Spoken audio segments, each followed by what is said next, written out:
허름하기 짝이 없는 어느 과부의 집 앞. 아이고 전하, 오늘도 오셨사옵니까? 잘 계셨소, 부인. 낡은 초가집의 문이 열리며 한 여인이 조심스럽게 고개를 내밉니다. 과부의 이름은 이연정. 연정은 문 밖의 그림자를 보고는 깜짝 놀라더니 이내 수줍은 미소를 지었습니다. 그 앞에 서 있는 사람은 평복을 차려입었으나 조선시대를 호령하는 임금 형군이었지요. 임금은 곁에 호위무관 한 명만을 세워둔 채 엷은 미소를 지어 보였습니다. 임금은 익숙한 듯 방 안으로 발걸음을 옮겼습니다. 이 은밀한 광경을 우연히 담 너머로 훔쳐본 동네 주민이 눈이 휘둥그레져서 집으로 달아났지요. 내일이면 동네방네 임금님이 과부와 깊은 정을 나누고 있다는 해괴한 소문이 퍼질 게 뻔한 일이었습니다. 방 안으로 들어선 형군은 밝게 웃으며 품 안에서 소중하게 간직하던 무언가를 꺼내놓습니다. 그것은 다름 아닌 엽전 한 양이었지요. 여기 오늘 드릴 한양이요. 받아드는 연정의 손끝이 파르르 떨렸습니다. 연정은 수줍은 미소를 띠며 그 한 양을 소중히 챙겨 넣었지요. 임금 앞에서 한 양을 받고 얼굴이 빨개진 연정. 훗날 이 가난한 과부는 아주 커다란 기와집의 마님이 되어 있습니다. 곁에는 덩치 크고 든든한 사내가 연정의 손을 꼭 잡고 있었지요. 연정의 얼굴엔 세상 부러울 것 없는 행복이 가득했습니다. 그날 밤 임금이 건넨 한 양과 이 기와집 사이에는 어떤 곡절이 숨어 있는 것일까요? 임금과 과부. 도저히 맺어질 수 없을 것 같은 두 사람의 기가 막힌 이야기로 들어가 보겠습니다. 이야기를 시작하기 전 구독과 좋아요, 알림 설정도 부탁드립니다. 구독과 좋아요는 다음 이야기를 만드는데 큰 힘이 됩니다. 지금 시청하고 계신 곳을 댓글로 알려주시면 백세아담이 2026년 한 해 동안 쏟아질 복을 보내드립니다. 올 한 해 마무리 잘하세요. 그럼 이야기 시작하겠습니다. 해가 뉘엿뉘엿 지고 어둠이 깔리기 시작하면 젊은 임금 형군은 어김없이 나갈 채비를 합니다. 골룡포를 벗고 평범한 선비의 옷으로 갈아입는 임금의 뒷모습을 보며 호위무관 서강문은 속이 타들어갔지요. 전하, 아무래도 매일 밤 이렇게 궁을 비우시면 위험할 것 같사옵니다. 게다가 과부의 집을 매일 밤 찾는다니. 만에 하나 소문이라도 크게 나면 조정의 대신들이 가만히 있지 않을 것이옵니다. 제발 오늘은 암행을 멈추어 주시옵소서. 강무의 목소리엔 걱정이 가득했지요. 임금님이 과부 집을 드나든다는 소문이 돌면 그 결과는 불을 보듯 뻔했습니다. 하지만 형군은 요지부동이었지요. 강무야, 이것은 부인과의 약속이다. 나 또한 나 자신에게 한 약속이기도 하다. 그러니 너무 염려하지 말고 어서 채비나 서둘러라. 임금이 저렇게까지 단호하게 나오니 강무로서도 더는 어찌할 도리가 없었지요. 결국 두 사람은 어둠을 틈타 은밀하게 궁궐을 빠져나왔습니다. 찬바람을 뚫고 도착한 연정의 집. 연정은 오늘도 어김없이 찾아온 임금을 보며 안쓰러운 표정을 짓습니다. 전하, 매일같이 이렇게 오시다가 옥체라도 상하실까 걱정이옵니다. 신분이 미천한 이 사람을 위해 어찌 이리 마음을 쓰시옵니까? 연정의 말에 형군은 그저 허허 웃으며 소중한 한 양을 건넸습니다. 부인, 걱정 마시오. 내 몸은 내가 잘 돌보고 있으니. 자, 여기 한양 받으시오. 오늘도 약속을 지켰구려. 연정은 그 귀한 한 양을 두 손으로 공손히 받들고는 큰 절을 올렸습니다. 그리고는 서둘러 부엌으로 나가 소박하지만 정갈한 밥상을 차려왔습니다. 고기 반찬 하나 없는 조촐한 상차림이었지만 형군은 그것을 아주 맛있게 들기 시작했지요. 허허, 부인이 차려준 밥은 궁궐의 수라상보다 훨씬 맛이 좋구려. 이 밥맛 때문에 내가 밤마다 이 먼 길을 오는가 보오. 전하도 참 농이 지나치시옵니다. 보잘것없는 밥상을 이리 칭찬해 주시니 송구할 따름이옵니다. 수줍게 얼굴을 붉히는 연정을 보며 형군은 모처럼 편안한 웃음을 터뜨렸습니다. 다음 날 해가 산등성이를 넘기도 전 연정이 서둘러 집을 나섰습니다. 연정이 도착한 곳은 강가의 나루터였지요. 거기엔 나룻배 사공덕쇠가 배를 대놓고 기다리고 있었습니다. 연정은 품 안에서 어젯밤 임금에게 받은 그 한 양을 꺼내 덕쇠에게 건넸습니다. 여기 뱃삭시입니다. 오늘도 잘 부탁드립니다. 덕쇠는 엽전을 받아 챙기면서 고개를 갸우뚱하였지요. 아이고 부인, 오늘도 배를 타시는구려. 비가 오나 눈이 오나 하루도 거르지 않으시니 참으로 대단하십니다요. 그런데 실례지만 매일같이 어딜 그리 가시는 겁니까? 연정은 강 건너 저 멀리 보이는 산기슭을 바라보며 조용히 대답했습니다. 서방님의 묘소에 가는 길입니다. 죽어서도 혼자 있는 서방님이 외로울까봐 하루라도 얼굴을 비추지 않으면 마음이 놓이지 않아서요. 덕세는 노를 저으며 감탄 섞인 한숨을 쉬었지요. 참으로 지극정성이십니다.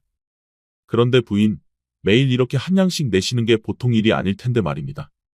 형편도 그리 넉넉지 않아 보이시는데 어찌 이리 매번 돈을 마련하십니까? 덕세의 호기심 어린 질문에 연정은 은은한 미소를 지었지요. 고마운 분이 계십니다. 매일 밤 잊지 않고 찾아와 저에게 한 양을 건네주시는 분이지요. 그분 덕분에 제가 서방님의 얼굴을 매일 볼 수 있답니다. 덕세는 잠시 생각에 잠겼습니다. 매일 밤 한 양을 주는 사내라니. 도대체 누구길래 과부의 집을 매일 찾는 것일까? 덕세의 마음속엔 연정의 사연에 대한 궁금증이 싹트기 시작했습니다. 나룻배 사공 덕세의 마음속에는 커다란 구멍이 하나 뚫린 것만 같았습니다. 연정의 사연을 들은 이후로는 도무지 노를 저어도 기운이 나질 않고 밤잠을 설치기가 일쑤였지요. 매일 밤 그 과부에게 한 양을 건네주는 사람이 대체 누굴까? 서방묘지 가라고 매일 밤 한 양을 준다니. 그거 참 신기한 노릇일세. 덕세는 기어코 그 사람이 누군지 알아보기로 마음먹었습니다. 해가 뉘엿뉘엿 저물고 강물이 짙은 검은색으로 변하자 배를 선착장에 튼튼하게 묶어두고는 슬금슬금 연정의 집으로 향했지요. 달빛조차 구름 뒤로 숨죽인 야밤에 덩치 큰 덕세가 남의 집 담벼락에 바짝 붙어 숨을 몰아쉬고 있었습니다. 덕세의 심장은 북을 치듯 쿵쾅거렸습니다. 과연 어떤 사람이 이 고운 과부의 집에 제 집처럼 들락거리는지 제 눈으로 확인해야 직성이 풀릴 것 같았지요. 얼마나 기다렸을까. 다리가 저려오고 밤이슬이 어깨를 적실 즈음 저 멀리 길모퉁이에서 발소리가 들려왔습니다. 가볍고 우아한 발소리. 그리고 묵직하고 절도 있는 발소리가 그 뒤를 따르고 있었습니다. 덕세는 숨을 들이켜고 담벼락 아래에 바짝 엎드렸습니다. 이윽고 낡은 초가집의 문이 열리고 연정이 들고 나온 옅은 등불 아래로 사내들의 얼굴이 비쳤습니다. 덕세는 그만 그 자리에서 비명을 지를 뻔했지요. 저 얼굴은 설마. 덕세는 제 눈을 의심하며 눈을 비비고 또 비볐습니다.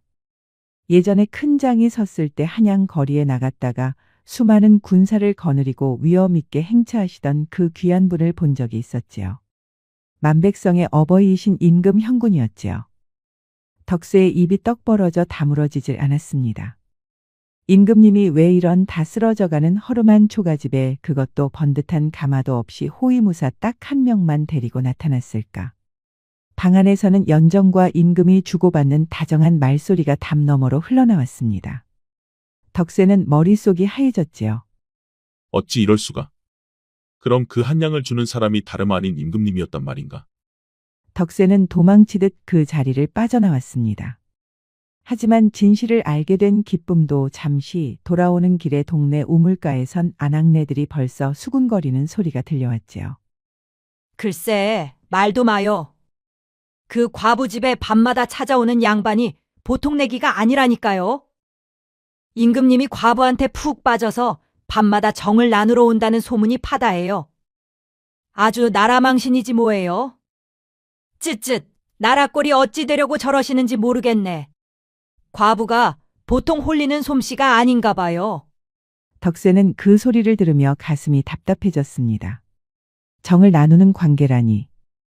덕세가 어둠 속에서 잠깐 본 임금님의 눈빛은 그런 음흉한 것이 아니었습니다. 오히려 무언가 미안함이 가득한 아주 슬픈 눈빛이었지요. 하지만 소문이라는 게 발 없는 말이 되어 천리를 가는 법이니 이제 이 일은 걷잡을 수 없는 지경에 이르게 된 것이지요. 덕세는 밤새 잠을 이루지 못하고 뒤척였습니다. 자기가 본 것을 누구에게 말할 수도 없고 그렇다고 가만히 있자니 연정 부인에게 쏟아지는 비난이 너무나 가혹했기 때문이었습니다. 궁궐 안의 분위기도 얼음장처럼 차가웠습니다. 임금을 그림자처럼 지키는 호위무관 서강문은 더는 참지 못하고 형군 앞에 무릎을 꿇었지요. 전하, 이제 제발 그만두셔야 하옵니다. 시중의 소문이 너무나 흉흉하옵니다. 전하께서 과부에게 정을 느껴 매일 밤 암행을 나가신다는 해괴 한 말이 떠돌고 있사옵니다. 이대로 가다간 대신들이 들고 일어날 것이 뻔하옵니다. 정 그 과부가 염려가 되신다면 소신이 대신 가서 그 한량을 전해주고 오겠나이다. 강무의 간곡한 청에도 형군은 창밖에 시린 달을 보며 깊은 한숨을 내쉴 뿐이었습니다. 강무야, 네 충심은 내 잘 안다. 하지만 그 부인은 내 생명의 은인이나 다름없느니라. 내가 직접 가서 보지 않으면 내 마음이 도무지 편치 않구나. 강무는 답답한 마음에 절로 한숨이 나왔지요. 전하, 아무리 은혜가 깊다 한들 전하의 옥체가 심히 염려되옵니다. 세상 사람들이 전하를 무엇라 부를지 생각만 해도 가슴이 답답하옵니다. 형군은 천천히 고개를 돌려 강무를 바라보았습니다. 눈에는 말로 다 못할 시린 기억과 죄책감이 서려 있었지요. 강무야, 기억하느냐? 내가 세자 시절에 호기심을 이기지 못해 몰래 암행을 나갔던 그날 말이다. 사실 형군에게는 남모르는 아픈 사연이 있었습니다. 세자 시절의 형군은 세상 구경을 하고 싶어 몰래 궁을 나갔다가 험악한 왈패들에게 둘러싸여 죽을 고비를 넘긴 적이 있었지요. 비가 추적추적 내리던 으슥한 숲길이었습니다. 사방에서 칼을 든 괴한들이 달려들었고 세자의 호위병들은 이미 쓰러진 뒤였지요. 형군이 눈을 감고 마지막을 예감하던 그 순간 웬 사내가 나타나 목숨을 걸고 왈패들을 막아섰던 것이지요. 이놈들, 하늘이 무섭지도 않느냐? 아직 앞가림도 못할 어린 피덩이를 해치려고 드느냐? 내 목숨이 붙어있는 한 절대 저 아이에게 손댈 수 없을 것이다. 사내는 끝까지 형군을 자신의 등에 숨기고 지켜냈습니다. 결국 왈패들이 도망친 뒤 그 사내는 형군의 눈앞에서 처참하게 숨을 거두고 말았지요. 그 사내가 바로 과부 연정의 남편이었습니다. 형군은 그때의 일을 단 한순간도 잊은 적이 없었습니다. 하지만 당시의 암행은 법도를 어기고 몰래 나간 것이었기에 대놓고 그 사내의 공을 치하할 수도 없었습니다. 만약 그 사실이 밝혀진다면 당시 세자였던 형군은 물론이고 그를 도왔던 이들까지 큰 화를 입었을 테니까요. 지금은 어엿한 임금이 되었지만 깐깐하기로 소문난 좌의정 곽대감이 눈에 불을 켜고 감시하고 있으니 연정을 궁으로 부르거나 대놓고 땅을 내어줄 수도 없었습니다. 곽대감은 임금의 작은 실수 하나도 놓치지 않는 아주 깐깐한 사람이었지요. 그래서 임금이 할 수 있는 유일한 일이자 최선의 방법은 연정이 남편의 묘소라도 매일 찾아갈 수 있게 뱃삭 한 양을 직접 전해주는 것뿐이었습니다. 남편의 묘를 찾는 것만이 연정의 유일한 삶의 낙이라는 것을 형군은 잘 알고 있었지요. 그 한 양 속에는 임금의 눈물과 보은의 마음이 가득 담겨 있었던 것이지요. 형군은 고민 끝에 우의정 김대감을 따로 불러 속사정을 털어놓았습니다. 김대감은 평소 인자한 미소로 임금의 말을 경청하며 총애를 받는 사람이었지요. 전하, 참으로 눈물겨운 사연입니다. 어찌 그런 깊은 뜻이 있으셨나이까? 전하의 보은하는 마음이 하늘을 감동하게 할 것입니다. 소신이 남몰래 사람을 써서 곽대감 모르게 그 여인이 충분히 먹고 살 수 있는 땅과 집을 마련해 주겠나이다. 전하께서는 이제 그 무거운 마음을 내려놓으시지요. 형군은 김대감의 말에 큰 위로를 받았습니다. 대감, 그대가 내 짐을 덜어주니 참으로 고맙구려. 곽대감 몰래 추진해 줄 수 있겠소? 하지만 일은 그리 쉽게 풀리지 않았습니다. 김대감의 제안은 고마웠으나 조정의 실권을 쥔 곽대감이 사사건건 임금의 재정과 행보를 감시하고 있었지요. 임금은 결국 김대감과 곽대감이라는 두 권력의 거물 사이에서 갈등하며 오늘도 무거운 발걸음으로 한 양을 챙겨 궁을 나설 수밖에 없었습니다. 나루터의 사공덕쇠는 연정을 태우고 강을 건너며 그녀를 유심히 살폈습니다. 오늘따라 연정의 어깨가 더욱 왜소해 보였지요. 부인, 오늘도 고생이 많으십니다. 남편분 묘소는 잘 있습니까? 연정은 슬픈 미소를 지으며 대답했지요. 네, 덕분에 잘 다녀왔습니다. 사공님도 매일 저 때문에 번거로우시지요. 덕세는 노를 저으며 속으로 생각했습니다.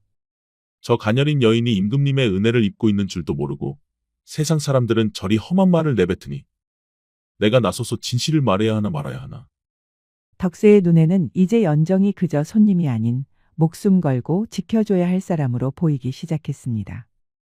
임금님이 저토록 정성을 들이는 데는 분명 천금 같은 이유가 있을 거라 믿었기 때문이지요. 강바람이 유난히도 차갑게 느껴지는 아침이었습니다. 나룻배 사공덕쇠는 평소보다 일찍 나루터에 나와 노를 닦고 있었지요. 하지만 덕쇠의 눈길은 자꾸만 강 건너 마을 길로 향했습니다. 잠시 후 어김없이 서방님의 묘지를 가는 연정의 모습을 드러냈습니다. 한 걸음 한 걸음 다가오는 연정의 모습이 오늘따라 왜 그리도 가냘퍼 보이는지 덕쇠는 목구멍까지 차오르는 말을 삼키느라 애를 먹었습니다. 부인, 어서 오십시오. 오늘도 참으로 부지런하십니다. 연정은 옅은 미소를 지으며 배에 올라탔습니다. 사공님도 매일같이 고생이 많으십니다. 여기 오늘 뱃삭십니다. 연정이 건네는 한 양을 받아든 덕쇠의 손이 미세하게 떨렸습니다. 이 한 양이 어젯밤 임금님이 직접 건네준 그 돈이라는 사실을 알고 나니 엽전의 무게가 어제와는 사뭇 다르게 느껴졌던 것이지요. 덕쇠는 노를 저으며 몇 번이고 입술을 달싹였습니다. 부인에게 사실 어젯밤 담 너머로 다 받노라고 엽전 한 양씩 주는 사람이 바로 이 나라의 임금님이라고 말해주고 싶은 마음이 굴뚝 같았지만 차마 입이 떨어지지 않았습니다. 덕쇠가 자꾸만 뒤를 돌아보며 멈칫거리자 연정은 덕쇠가 혹시 자신에게 정이라도 품은 것은 아닐까 하는 생각이 들었습니다. 남편을 잃고 홀로 된 처지에 매일 배를 태워다 주는 사내의 시선이 자꾸 머무니 왠지 모르게 수줍은 마음이 들었던 것이지요. 연정은 고개를 숙인 채 치맛자락을 만지작거렸습니다. 하지만 평화롭던 공기는 순식간에 깨지고 말았습니다. 나룻배가 강 한복판에 이르렀을 때였습니다.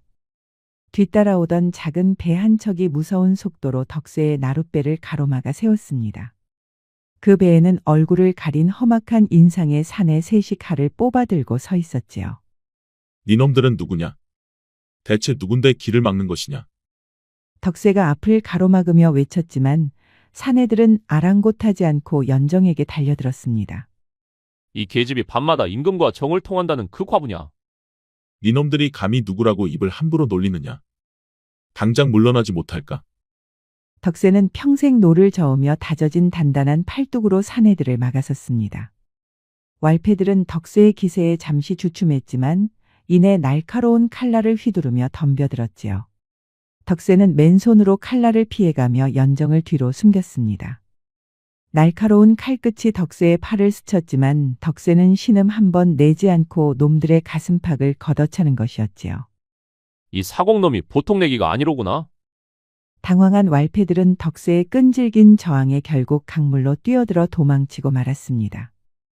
연정은 사들사들 떨리는 몸으로 덕쇠의 등을 붙잡았지요.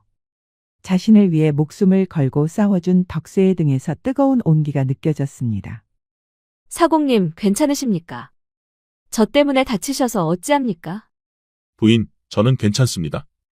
이 정도는 상처도 아닙니다. 그저 부인이 무사하시니 다행입니다. 덕쇠는 씩씩하게 웃어 보였지만 속으로는 불안함이 가득했습니다. 아무래도 저들은 단순한 왈패들이 아닌 것 같았지요. 누군가 임금과 연정의 사이를 눈치채고 이런 몹쓸 짓을 사주한 것이 아닐까. 덕쇠는 그날 밤 불안해서 잠이 오지 않았지요. 하지만 연정은 이번 일로 덕쇠를 깊이 신뢰하게 되었고 마음 한구석에 정을 품게 되었습니다. 궁궐 안의 형군도 이 소식을 접하게 되었지요. 호위무관 서강무로부터 습격 이야기를 전해 들은 임금의 안색은 순식간에 창백해졌습니다. 뭐라? 연정 부인이 습격을 당했단 말이냐? 그렇사옵니다. 다행히 나룻배 사공이 목숨을 걸고 막아내어 큰 화는 면했으나 아무래도 예산일이 아닌 듯 싶사옵니다. 형군은 자리에서 벌떡 일어났습니다. 왈패들이 임금과의 소문을 언급하며 습격했다고 하니 예산일로 넘어갈 수는 없었습니다. 전하, 이미 소문은 퍼졌사옵니다. 과부가 전하에게 매일 돈을 받는다고 하니 푼돈 필요한 왈패들의 짓일 수도 있사옵니다. 그러니 너무 염려하지 마옵소서. 하지만 형군은 불안함에 입술을 깨물었지요. 아무래도 안 되겠다. 강무야, 당장 정에 호위군 몇 명을 뽑아라. 암행으로 위장하여 연정 부인의 집 주변을 밤낮으로 지키도록 해라. 그리고 부인을 구해낸 그 사공을 내 은밀히 만나야겠다. 궁으로 불러오너라. 잠시 후 덕세는 머리털 나고 처음으로 대궐 안 깊숙한 곳으로 불려 들어갔습니다. 눈앞에 앉아 있는 분이 매일 밤 연정의 집을 찾던 이 나라의 임금이라니. 덕세는 바들바들 떨며 엎드렸습니다. 네가 덕세라는 사공이냐? 예, 전하. 소인 덕세라고 하옵니다. 형군은 덕세의 다친 팔을 내려다보며 안쓰러운 표정을 지었습니다. 내 은인을 대신 지켜주었으니 너 또한 나의 은인이로구나. 네 공을 치하하여 커다란 땅과 금은보화를 주고 싶다만 지금 조정 형편이 여의치 않아 대놓고 상을 내리지 못하는 내 처지가 참으로 부끄럽구나. 임금의 진심 어린 사과에 덕세의 눈시울이 붉어졌습니다. 덕세는 갑자기 무언가 결심한 듯 바닥까지 머리를 숙이며 통곡하기 시작했습니다. 전하, 죽여주옵소서. 소인은 전하의 은혜를 입을 자격이 없는 대역죄인이옵니다. 형군은 깜짝 놀라 덕세를 일으키려 했습니다. 갑자기 그게 무슨 소리냐? 네가 죄인이라니? 덕세는 흐느끼며 가슴 깊은 곳에 묻어두었던 이야기를 쏟아냈습니다. 전하, 사실 소인은 전하께서 세자 시절에 습격을 받으셨던 그날 전하를 해치려고 했던 그 왈패 무리 속에 끼어 있었습니다. 편전 안의 공기가 일순간 얼어붙었지요. 형군과 서강문은 너무 놀라 눈만 깜빡이고 있었습니다. 덕세는 말을 이었습니다. 소인이 직접 칼을 휘두르지는 않았사옵니다. 그저 평소 친분이 있던 형님들이 큰돈을 벌 기회라기에 영문도 모른 채 먼발치에서 망을 보고 있었지요. 그런데 그날 어떤 사내 한 명이 나타나 전하를 지키다 처참하게 죽는 것을 보았사옵니다. 그 광경을 보고 소인은 큰 충격을 받았사옵니다. 사람의 탈을 쓰고 어찌 이런 짓을 할 수 있나 자책하며 그날 이후 사공이 되어 평생 속죄하며 살기로 했사옵니다. 덕세의 목소리는 어느새 갈라지고 떨리고 있었지요. 그러다 우연히 매일 배를 타는 연정 부인을 알게 되었고 부인이 바로 그날 죽은 사내의 부인이라는 사실을 알았습니다. 게다가 전하께서 매일 밤 한량을 전해주시는 광경까지 보게 되니 소인의 가슴이 찢어지는 것 같았사옵니다. 형군은 아무 말도 할 수 없었습니다. 자신이 매일 밤 보온을 위해 찾던 그곳에 과거의 상처를 간직한 또 다른 증인이 있었다니. 형군은 이 상황이 좀처럼 정리가 되지 않았지요. 전하, 사실 그날의 습격은 우연이 아니었사옵니다. 덕세는 품 안에서 낡고 때 묻은 종이 한 장을 꺼내 임금에게 바쳤습니다. 이것은 당시 왈패 무리의 우두머리가 가지고 있던 쪽지이옵니다. 누군가 세자를 제거하라는 지시와 함께 거에게 돈을 약속한 내용이 담겨 있사옵니다. 소인은 언젠가 진실을 밝힐 날이 올 것이라 믿고 차마 태우지 못한 채 간직해 왔나이다. 형군은 떨리는 손으로 쪽지를 받아들었습니다. 쪽지에는 세자의 암행 경로와 처리 방식이 아주 치밀하게 적혀 있었지요. 형군은 옆에 서 있던 서강무에게 쪽지를 건넸습니다. 강무야, 이 필체가 누구의 것인지 당장 알아내거라. 궁궐의 모든 문서를 샅샅이 뒤지거라. 강무는 쪽지를 살피더니 얼굴이 흑빛으로 변했습니다. 누가 감히 세자를 해치려고 했을까? 덕세가 건넨 쪽지를 보고도 도저히 믿을 수 없었지요.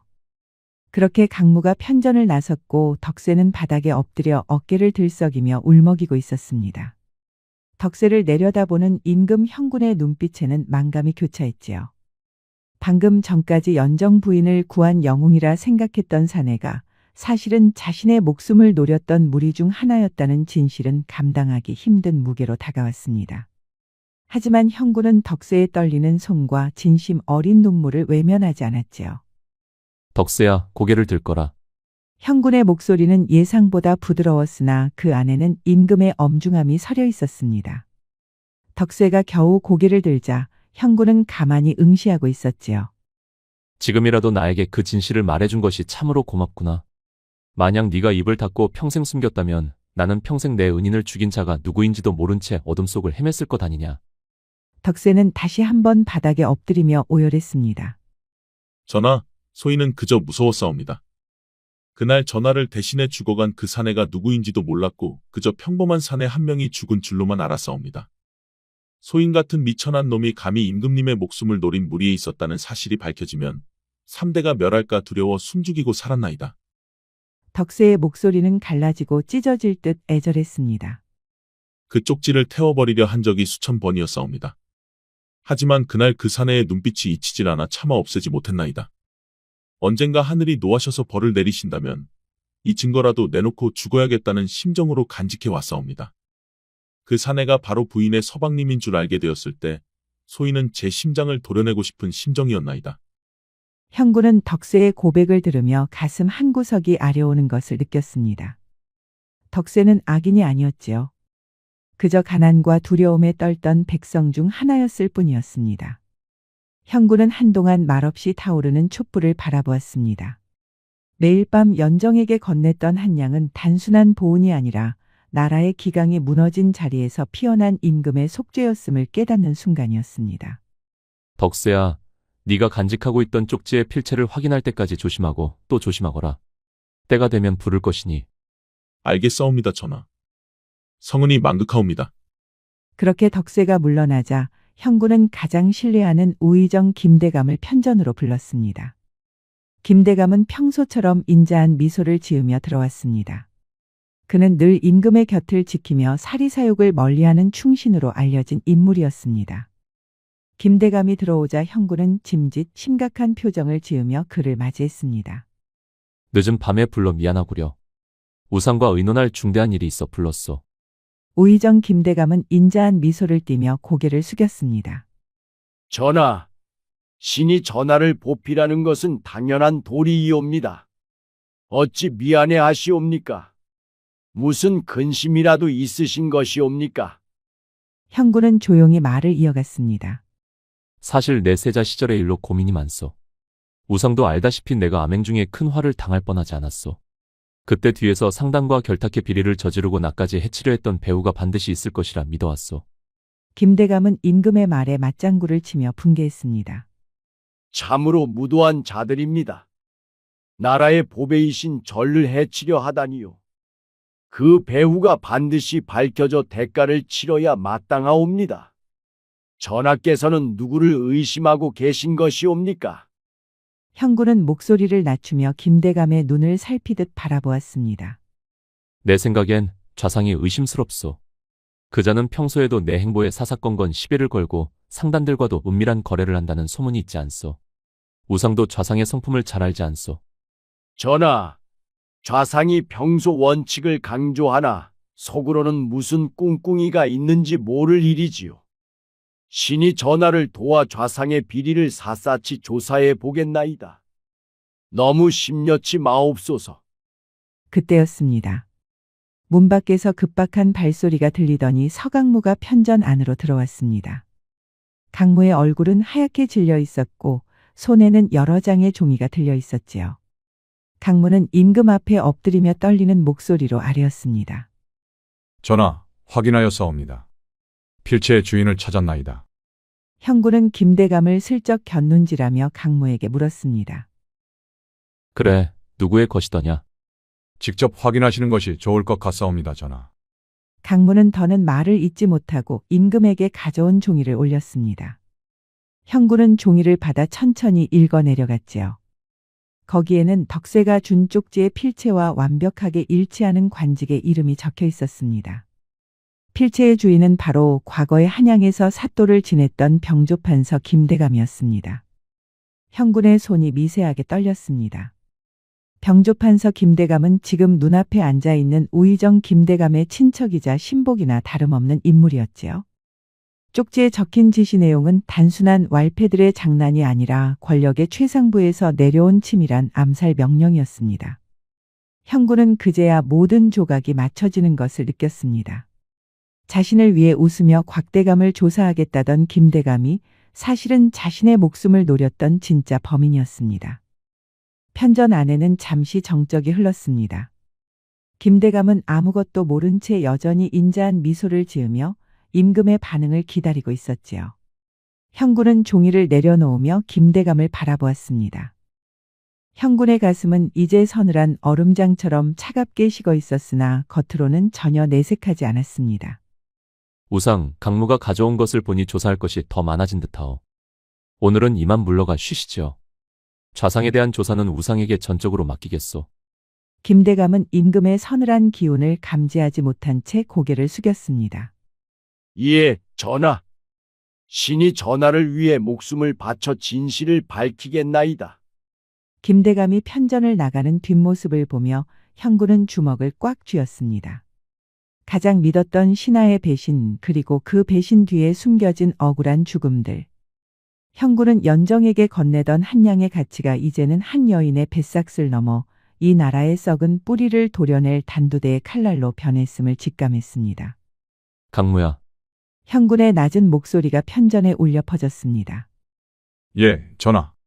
우의정의 주변을 단 한 명도 빠짐없이 감시해라. 그리고 병조판서와의 거래 장부를 찾아내야 한다.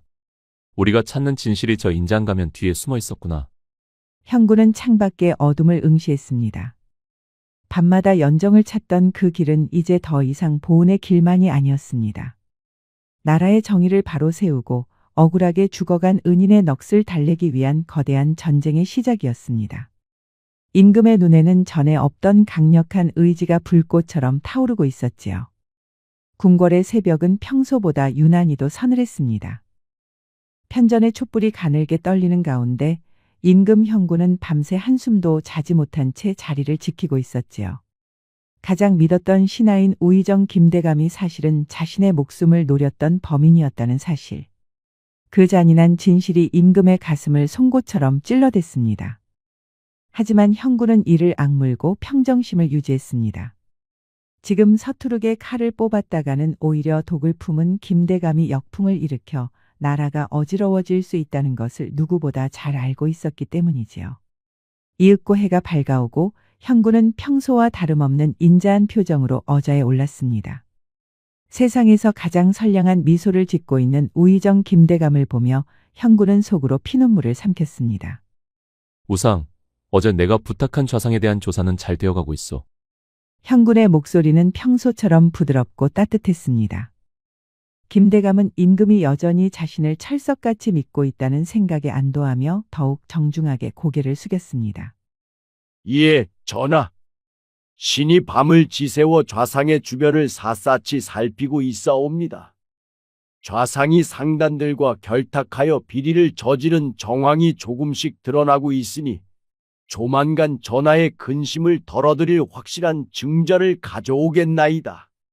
저 가증스러운 입술에서 나오는 말이 어찌 저리도 매끄러운지 곁에서 지켜보던 호위무관 서강문은 주먹을 꽉 쥐어 손톱이 살을 파고들 정도였습니다. 하지만 형구는 짐짓 만족한 듯 고개를 크게 끄덕이며 허허 웃어 보였지요. 역시 우상밖에 없구려.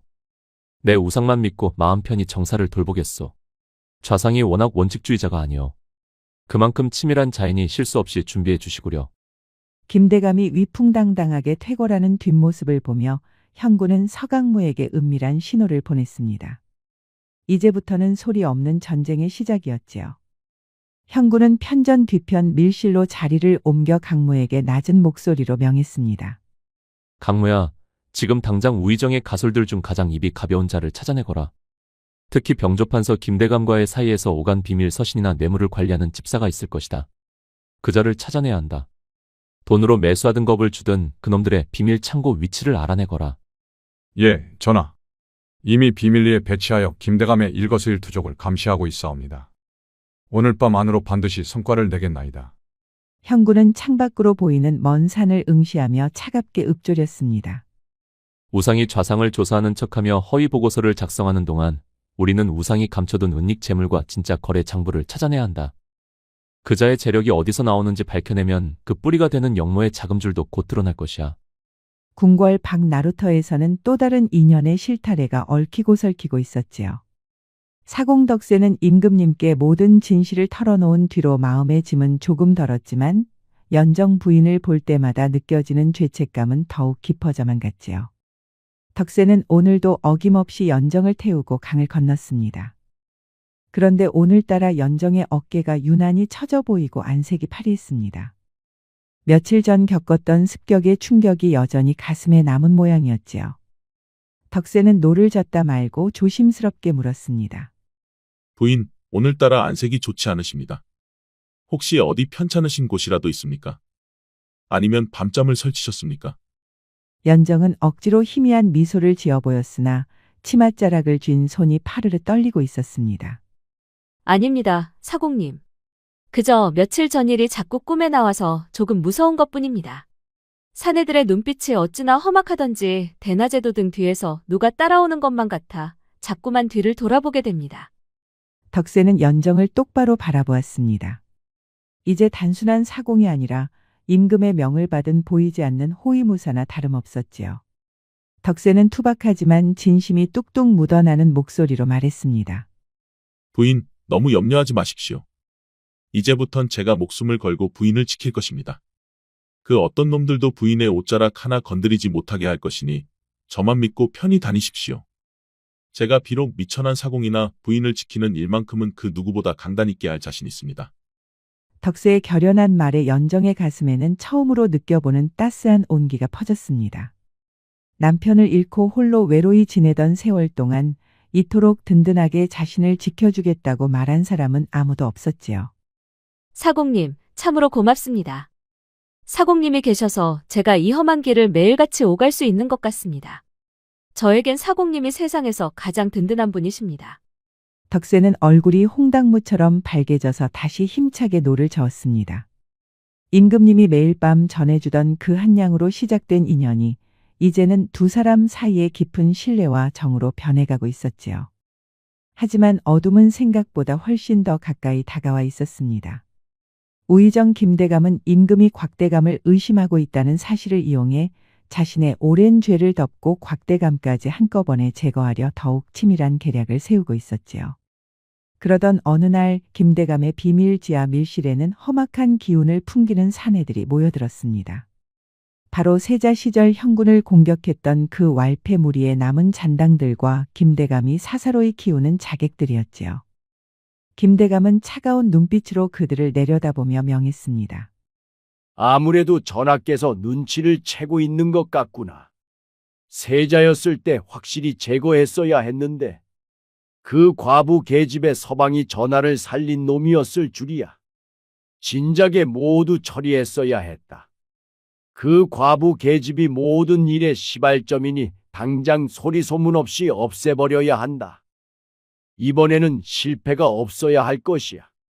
그 계집이 사라지면 임금은 큰 상심에 빠질 것이고 그때를 틈타 좌의정 곽대감에게 모든 죄를 뒤집어 씌워 처단할 것이다. 알겠느냐? 그 무렵 서강문은 김대감의 뒤를 쫓던 중 아주 결정적인 증거를 포착했습니다.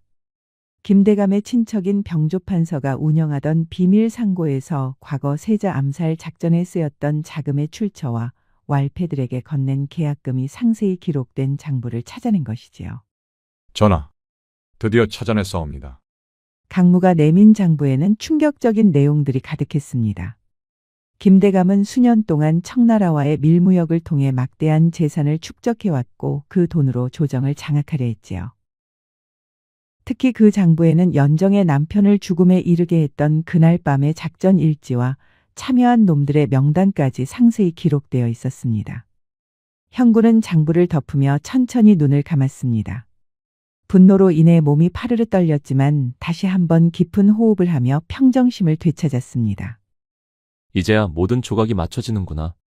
우상 이놈이 나를 위해 마련해 주겠다던 그 땅과 집도 사실은 연정 부인을 한적한 곳으로 유인해 조용히 처리하려던 무서운 함정이었던 게야. 내가 잠시라도 그자의 가증스러운 모습에 흔들렸던 것이 참으로 부끄럽구나. 형군은 즉시 사공덕세를 비밀리에 불렀습니다. 이 모든 사건의 배후에 우의정 김대감이 있었다고 하니 덕세 또한 놀라고 말았지요. 덕세야, 우상 김대감이 곧 연정 부인을 찾아갈 것이다. 너는 그때 부인 곁에서 한 발짝도 떨어지지 말아야 한다. 예, 전하. 소인이 그림자처럼 따라붙어 부인을 지키겠나이다. 제 목숨이 붙어있는 한 부인에게 손끝 하나 대지 못하게 할 것이니 염려 마옵소서. 덕세의 결연한 대답에 형군은 고개를 끄덕이며 믿음직스러운 눈빛을 보냈습니다. 형군은 좌의정 곽대감을 야밤에 은밀히 불러 모든 사실을 털어놓았습니다. 평소 임금의 행보를 못마땅해 하던 깐깐한 곽대감은 진실을 알게 되자 대경실색하며 임금 앞에 무릎을 꿇었습니다. 전하, 신이 전하의 그 깊은 뜻을 모르고 그저 법도와 절차만 따지느라 이런 무서운 독사를 키우고 있었나이다. 신의 불충을 용서하여 주시옵소서. 지금 당장 우상을 하옥시켜야 하옵니다. 좌상, 지금은 자책할 때가 아니오. 좌상의 그 고집스럽고 깐깐한 성품이 이제는 정의를 바로 세우는 날카로운 칼날이 되어야겠소.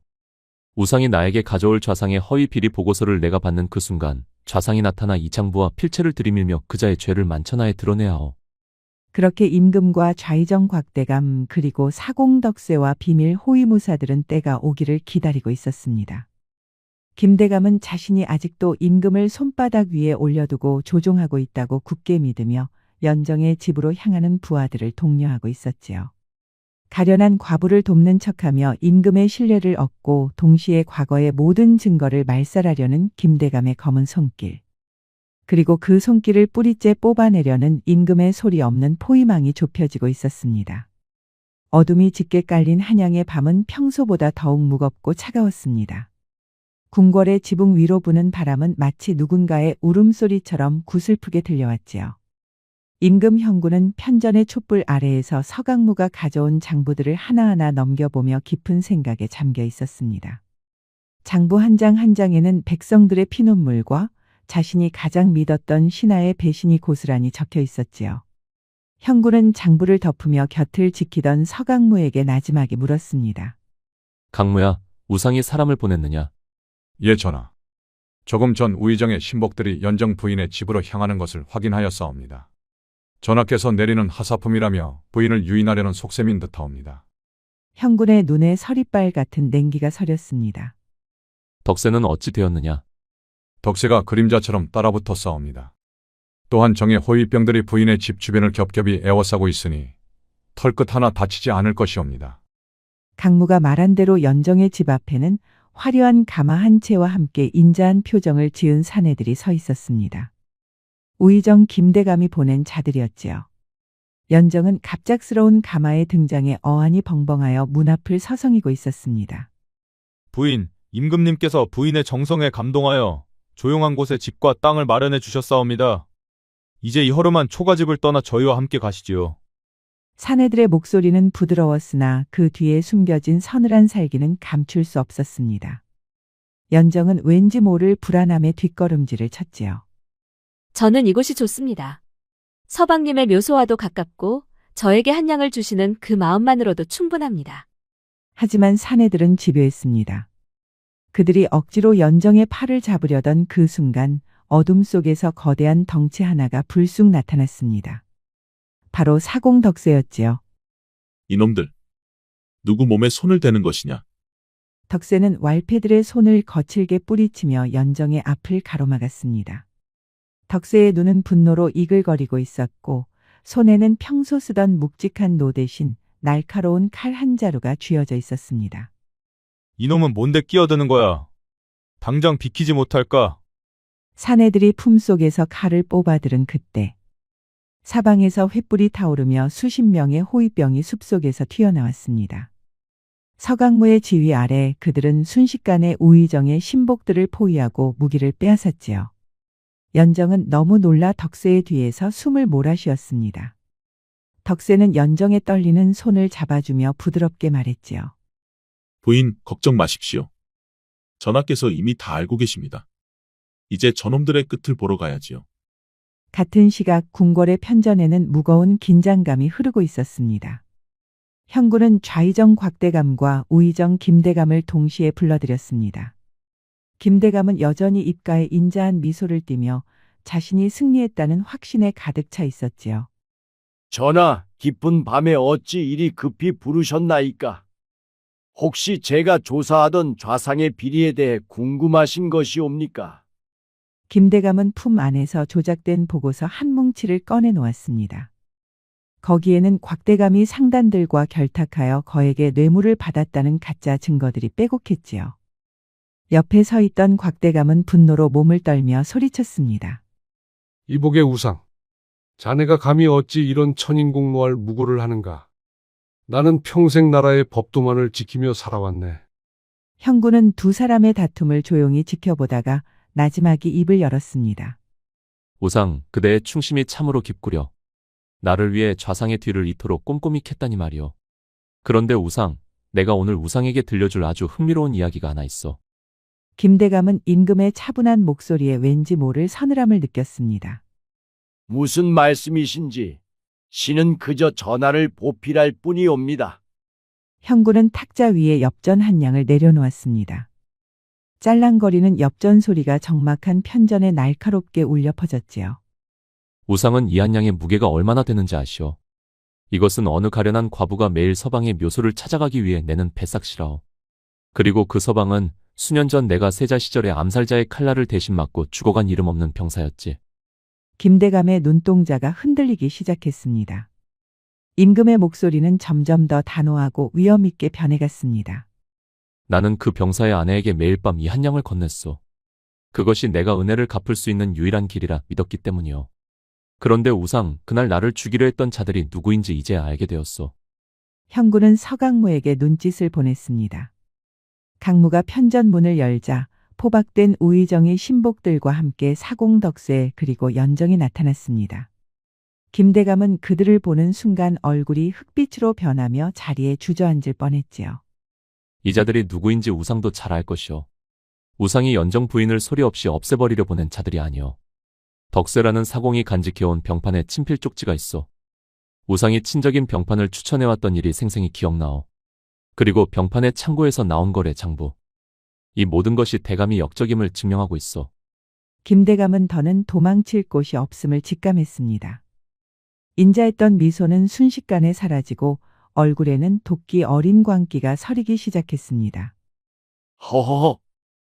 전하, 참으로 눈치가 빠르시옵니다. 그렇사옵니다. 제가 그랬사옵니다. 고작 그 가련한 계집과 죽은 병사놈 때문에 이 대업을 망치다니. 전하 같은 유약한 왕은 이 나라를 이끌 자격이 없사옵니다. 김대감이 본색을 드러내며 소리치자 옆에 있던 곽대감은 충격에 휩싸여 말을 잇지 못했습니다. 이복의 우상.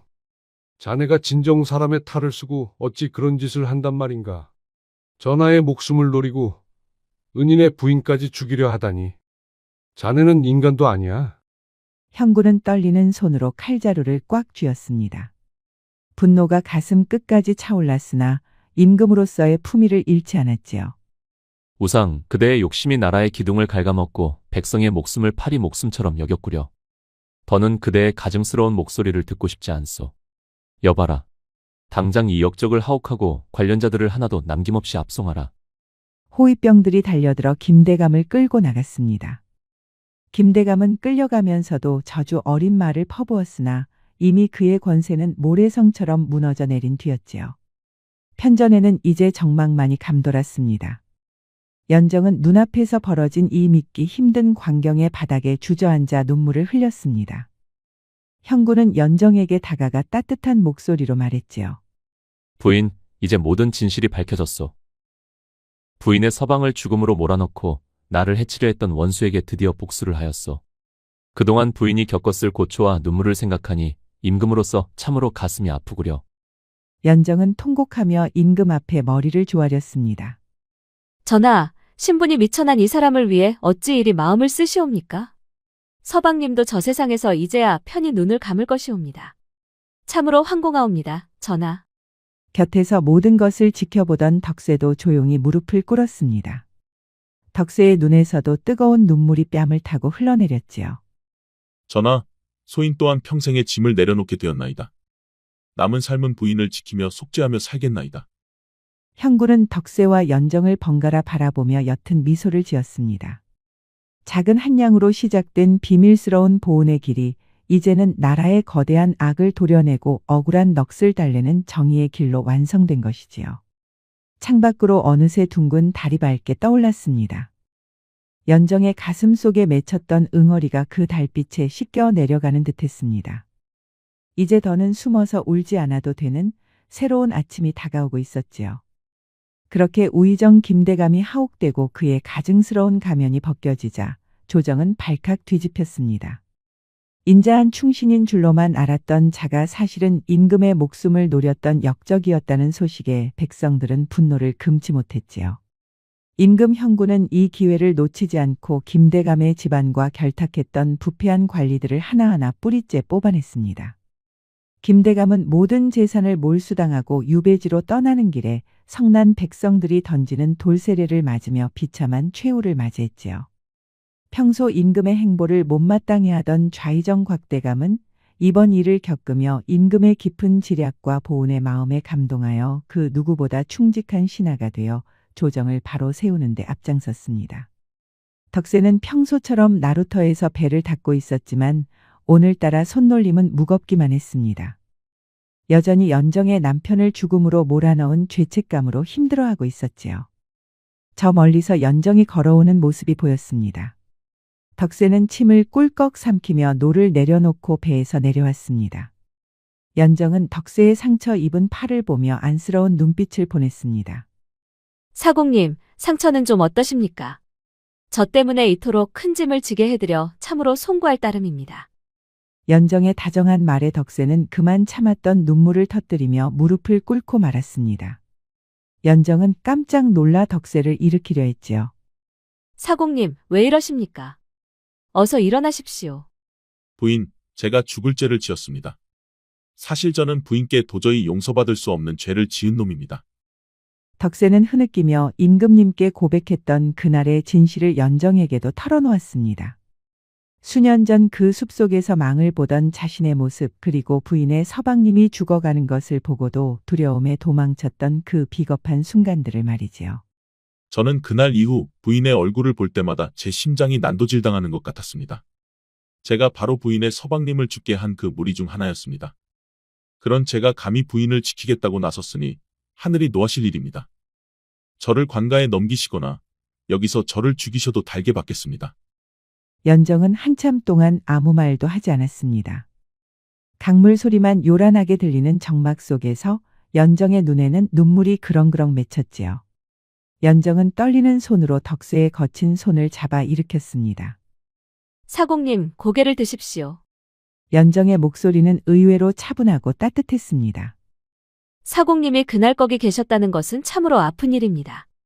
하지만 사공님은 결국 저를 지켜주셨고 서방님의 원수를 갚을 수 있는 증거를 평생 간직해 오셨습니다.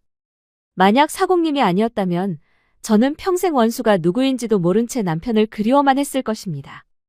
연정은 덕세의 눈물을 닦아주며 말을 이었습니다. 사공님이 흘리신 그 수많은 참회의 눈물이 제 가슴에 닿았습니다. 서방님도 저 세상에서 사공님의 진심을 알고 용서하셨을 것입니다. 그러니 이제 그 무거운 짐을 내려놓으십시오. 사공님은 저에게 서방님이 보내주신 마지막 선물이나 다름없습니다. 연정의 용서의 덕세는 아이처럼 엉엉 울고 말았습니다. 살얼음판 같았던 두 사람의 마음속에 쌓였던 응어리가 비로소 녹아내리는 순간이었지요. 얼마 후 임금 형군은 연정에게 커다란 기와집과 넓은 논밭을 하사했습니다. 이제 임금은 더는 신하들의 눈치를 보는 사람이 아니었습니다. 가난한 과부라 무시당하던 연정은 하루아침에 온 마을의 존경을 받는 마님이 되었지요. 하지만 연정은 그 화려한 기와집에서도 겸손함을 잃지 않았습니다. 예전처럼 매일 아침 남편의 묘소를 찾았지요. 임금 형군이 직접 연정의 손을 잡고 남편의 묘소로 향했습니다. 임금은 묘소 앞에서 눈물을 흘렸습니다. 내가 이제야 자네와의 약속을 지켰네. 자네의 희생이 헛되지 않도록 이 나라를 바로 세웠고 자네의 아내도 이제 편히 쉴 수 있게 되었네. 부디 하늘에서 편히 눈을 감게나. 임금의 진심 어린 추도의 연정은 목이 메어 대답도 하지 못한 채 절을 올렸습니다. 작은 한 양으로 시작된 보온이 드디어 한 남자의 억울한 넋을 달래고 임금의 무거운 마음을 씻어준 것이지요.